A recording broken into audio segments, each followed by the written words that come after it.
வணக்கம் நண்பர்களே. தீயிலிருந்து உதித்த தீப ஒளி திரௌபதி, ஐவரின் பத்தினி, அழியா கற்புக்கரசி. ஆன்மீகம் குறைந்து அதர்மம் பெருகி வரும் தற்போதைய கலி காலத்தில் பலர் பகவானையும் அவரின் தூய பக்தர்களையும் கற்பனைக்கு ஏற்றவாறு சித்தரித்து நாவல்கள் எழுதுவதும் திரைப்படம் எடுப்பதுமாக இருக்கிறார்கள். பஞ்ச பாண்டவர்களின் பத்தினியாக வாழ்ந்த திரௌபதியையும் கிண்டல் செய்து அதில் இன்பம் பெறுகின்றனர் சிலர். 5 கணவரை ஏற்ற போதிலும் திரௌபதி கற்புக்கரசியே, ஈடு இணையற்ற தன்னலமற்ற பெண் என்பதை சாஸ்திரங்களின் மூலமாக உறுதியாக தெரிந்து கொள்ளலாம். கற்பு என்றால் என்ன? ஒரு பெண் தன் கணவனைத் தவிர மற்றொரு ஆணை மனம், சொல் மற்றும் செயலால் தீண்டாது இருத்தல் கற்பு எனப்படுகிறது. தனது கணவனை தெய்வத்திற்கு சமமாக நினைத்து தன் வாழ்நாள் முழுவதும் அவருக்கு தூய்மையாக தொண்டு புரியும் பெண் கற்பில் சிறந்தவள் என்று போற்றப்படுகிறாள். மிகவும் கடினமான சூழ்நிலையிலும் தன் கணவனை விட்டு பிரியாமல் அவருக்கு ஒத்துழைப்பவள் கற்புக்கரசி எனப்படுகிறாள். இத்தகைய பெண்கள் பெய் என்றால் பெய்யும் மழை என்று திருக்குறள் கூறுகிறது. கற்பு நெறியுடன் வாழ்வதே பெண்கள் மேற்கொள்ள வேண்டிய தவமாகும். ஜமதக்னி முனிவரின் மனைவியான ரேணுகா ஒவ்வொரு நாளும் தன் கற்பின் வலிமையால் ஆற்று மணலில் புதிய பானையைச் செய்து அவரின் பூஜைக்காக நீர் கொண்டு வருவது வழக்கம். ஒரு நாள் வானத்தில் பறந்தபடி அப்சர பெண்களுடன் சுகித்துக் கொண்டிருந்த கந்தர்வராஜனை பார்த்த அவள் சற்றே மதிமயங்கினாள். அதன் காரணமாக அன்று அவளால் புதிய பானையை செய்ய முடியவில்லை. சிறு மனசஞ்சலமும் தவறு என்பதை இதிலிருந்து அறிகிறோம். ஸ்ரீமத் பாகவதத்தின் 10வது காண்டத்தில் கற்புடைய பெண் எவ்வாறு இருக்க வேண்டும் என்பதை பகவான் ஸ்ரீ கிருஷ்ணர் எடுத்துரைக்கின்றார். அவள் தன் கணவனிடம் உண்மையாக நடந்து கியாழ்வதேயாடு வஞ்சனை இல்லாமல் தியாண்டு புரிய வேண்டும். கணவன் பணம் இல்லாதவனாக, அதிர்ஷ்டம் இல்லாதவனாக, தியாடர்ச்சியான நேயாய்களினால் பாதிக்கப்பட்டவனாக என எந்தவித மேயாசமான நிலையில் இருந்தாலும் மனைவி அவனை விட்டு ஒருபேயாதும் விலகக்கூடாது. அவனை விட்டு மற்ற ஆறுவனை தேடவும் கூடாது. தனது வாழ்வை உயர்த்தி கியாழ விரும்பும் பெண் ஒருபேயாதும் கீழ்த்தரமான செயல்களில் ஈடுபடக்கூடாது. தூய்மையான திரௌபதி ஒரே கணவனுடன் வாழ்வதே கற்பு என்னும் பட்சத்தில் 5 கணவருடன் வாழ்ந்த திரௌபதி ஏன் கற்புக்கரசியாக போற்றப்படுகிறாள் என்னும் கேள்வி இயற்கையானதாகும். திரௌபதி ஒரு தெய்வீகப் பிறவி, 4 தேவிகளின் அம்சம். அவளை ஒரு சாதாரண பெண்ணாக நினைத்துவிடக்கூடாது. அவள் அக்னியிலிருந்து தோன்றியவள். தோன்றிய போதே எல்லா தெய்வீக குணங்களுடனும் பேரழகுடனும் தோன்றினாள். சாதாரண மனிதர்களைப் போன்று சிறு குழந்தையாக பிறந்து வளர்ந்தவள் அல்ல திரௌபதி. வேத கலாச்சாரத்தில் மிக உயர்ந்த பெண்களாக கருதப்படுவோர் 5. ஸ்ரீராமரின் மனைவி சீதை, வாலியின் மனைவி தாரை, கௌதம முனிவரின் மனைவி அகலிகை, ஈராவணனின் மனைவி மண்டோதரி, பாண்டவர்களின் மனைவி திரௌபதி. திரௌபதி 5 மனைவியாக இருந்தது தவறு என்றால் பெண்கள் கற்புடன் இருக்க வேண்டும் என்பதை மிகவும் வலியுறுத்திய பாரத பண்பாட்டில் அவள் நிச்சயம் போற்றப்பட்டிருக்க மாட்டாள். பெண்களால் தினமும் நினைக்கப்பட வேண்டிய பெண்களில் ஒருவளாக வைக்கப்பட்டிருக்க மாட்டாள். 5 மணந்த போதிலும் திரௌபதி ஒரு பத்தினியே. அது எவ்வாறு என்று தெரிந்து கொள்வது அறிவுடையோரின் கடமையாகும். மகாபாரதம் வழங்கும் விளக்கம்: 5 ஒருத்தியை திருமணம் செய்தல் என்பது நிச்சயம் அசாதாரணமான ஒரு செயல். அத்தகு செயல் பொதுவாக தர்மத்திற்கு விரோதமானதாக கருதப்படுவது உறுதி. அவ்வாறு இருக்கையில் தர்மமே தலையானது, அதுவே அனைத்துக்கும் முதன்மையானது என்று போதிக்கும் மகாபாரதத்தில் தேவர்களின் பிரசாதமான பாண்டவர்கள் 5 மனைவியாக ஒருத்தி இருப்பது நிச்சயம் விவாதத்திற்கு உரிய விஷயமே. நாம் நமது குறுகிய அறிவைக் கொண்டு விவாதிப்பதற்கு பதிலாக மகாபாரதத்திலேயே இது குறித்து நிகழ்ந்த விவாதத்தினை அறிதல் நலம் தரும்.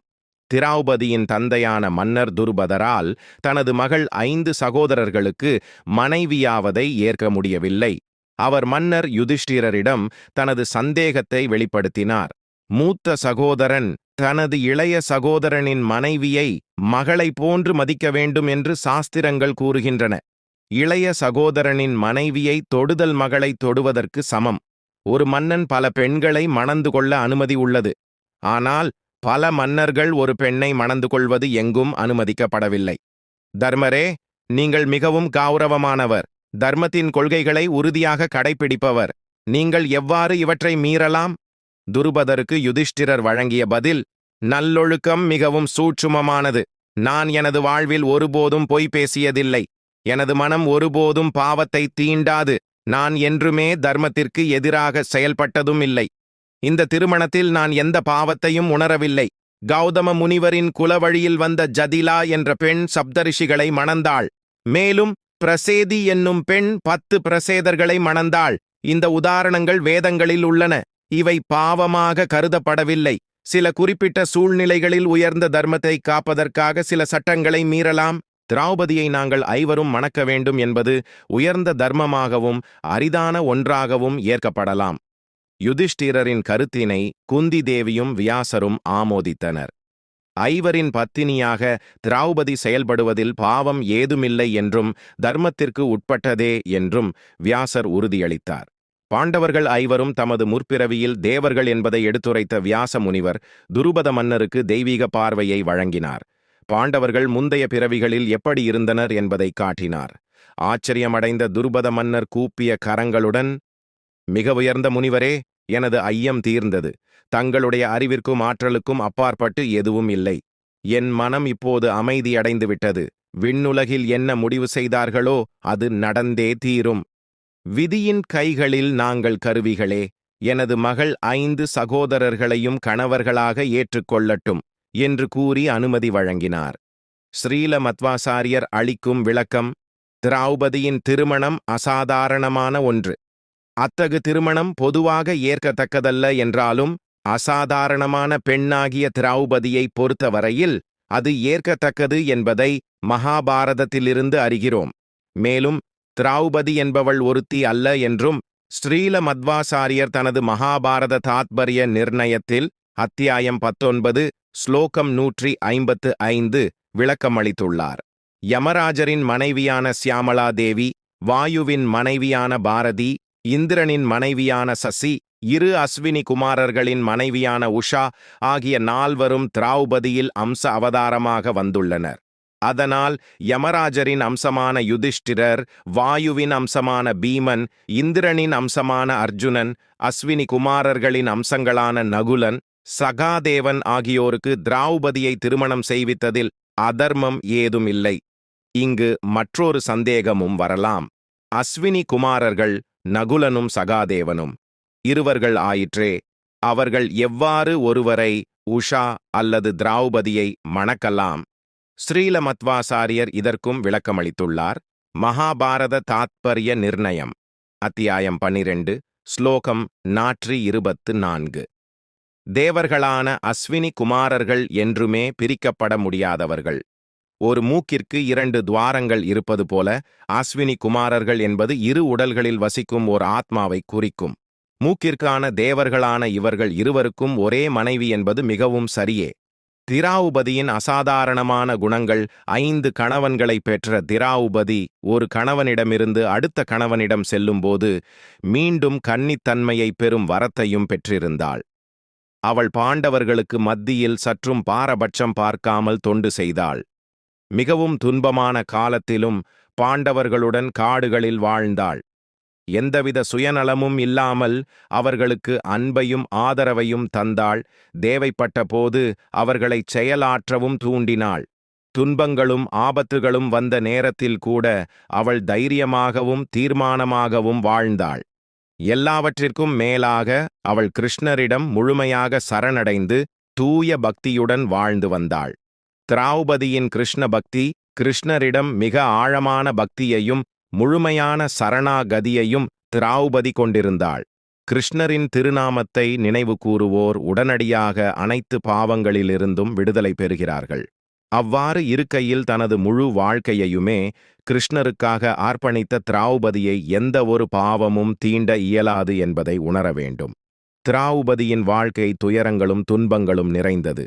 அவற்றில் மிகவும் கொடுமையானது துரியோதனனின் ஆணைப்படி குரு வம்சத்தினரின் அரசவைக்கு துச்சாதனனால் இழுத்து வரப்பட்டதாகவும், எல்லோர் எதிரிலும் அவள் வஸ்திரத்தை இழுத்து அவளை நிர்வாணமாக்க துச்சாதனன் முயற்சி செய்தான்.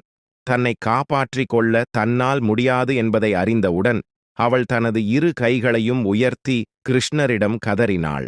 சங்கு சக்கரம் மற்றும் கதையை திருக்கரங்களில் ஏந்தியவரே, துவாரகா புரியில் வாழ்பவரே, அடியவர்களை ஒரு நாளும் நழுவ விடாதவரே, கோவிந்தரே, செந்தாமரை கண்களைக் கொண்டவரே, அடைக்கலம் புகுந்த என்னை காத்தருள வேண்டுகிறேன். ஒருமுறை கிருஷ்ணரின் கைவிரலில் இரத்தம் வந்ததைக் கண்ட திரௌபதி சற்றும் தாமதிக்காமல் தன் புடவையை கிழித்து கட்டுப்போட்டாள். அந்த தூய்மையான அன்பிற்கு பரிமாற்றமாக பெரும் ஆபத்து நேரத்தில் அவளுக்கு மிக நீண்ட புடவையைக் கொடுத்து பகவான் காப்பாற்றினார். பெரிதும் மதிக்கப்படும் திரௌபதி, தெய்வீக குணங்களை கொண்டிருந்த திரௌபதிக்கு பல பெயர்கள் உள்ளன. யாக வேள்வியின் அக்னி குண்டத்திலிருந்து தோன்றியதால் யக்ஞசேனி என்றும், பாண்டவர்களை மணந்ததால் பாஞ்சாலி என்றும், மகாபாரதத்தில் முக்கிய பங்காற்றியதால் மகாபாரதி என்றும் அழைக்கப்படுகிறாள். மேலும் விதர்ப நாட்டில் பணிப்பெண்ணாக வாழ்ந்த காலத்தில் சைரேந்தி என்றும் அழைக்கப்பட்டாள். எல்லாவற்றிற்கும் மகுடம் வைத்தாற்போல் அவள் ஒரு தீவிர கிருஷ்ண பக்தை என்பதாலும், கிருஷ்ணரை போன்று கருமை நிறம் கொண்டவள் என்பதாலும் கிருஷ்ணனின் தங்கையாக போற்றப்படுகிறாள். இன்றும் அவளை திரௌபதி அம்மன் என்று கோயில் கட்டி மக்கள் வழிபடுகின்றனர். திரௌபதியை மதிக்க கற்போம். பக்திக்கும் கற்பு நெறிக்கும் உதாரணமாக விளங்கிய திரௌபதியை அவளது உயர்ந்த குணங்களுக்காக மதிக்க கற்போம். அவள் கற்புக்கரசி என்பதில் எந்த சந்தேகமும் தேவையில்லை. தனது கணவனுக்கு தொண்டு செய்வதில் திரௌபதியின் உதாரணத்தினை அனைத்து பெண்களும் பின்பற்ற வேண்டும். அதே சமயத்தில் பலரை திருமணம் செய்து கொள்ளக்கூடாது. பெண்களுக்கு கணவன் என்பவன் ஒருவனே. பல கணவன்கள் ஏற்கத்தக்கதல்ல என்பதை உணர்ந்து கற்புடன் வாழ வேண்டும். திரௌபதியின் திருமணம் அசாதாரணமானது. மிக உயர்ந்த நபர்களான வியாசர், நாரதர் மட்டுமின்றி பகவான் ஸ்ரீ கிருஷ்ணராலும் அங்கீகரிக்கப்பட்டது. அத்திருமணம் தெய்வ பிறவியான திரௌபதியையும் குறை கூறுதல் சற்றும் ஏற்கத்தக்கது அல்ல. அவள் அனைவராலும் மதித்து போற்றத்தக்கவள் என்பதை உணர்ந்து நடத்தல் சிறந்தது. சர்வம் கிருஷ்ணார்ப்பணம். கதையை படித்த கேட்ட அனைவருக்கும் நன்றி. கதை பிடித்திருந்தால் நமது சேனலை லைக் செய்து சப்ஸ்கிரைப் செய்து கொள்ளுங்கள். நன்றி, வணக்கம்.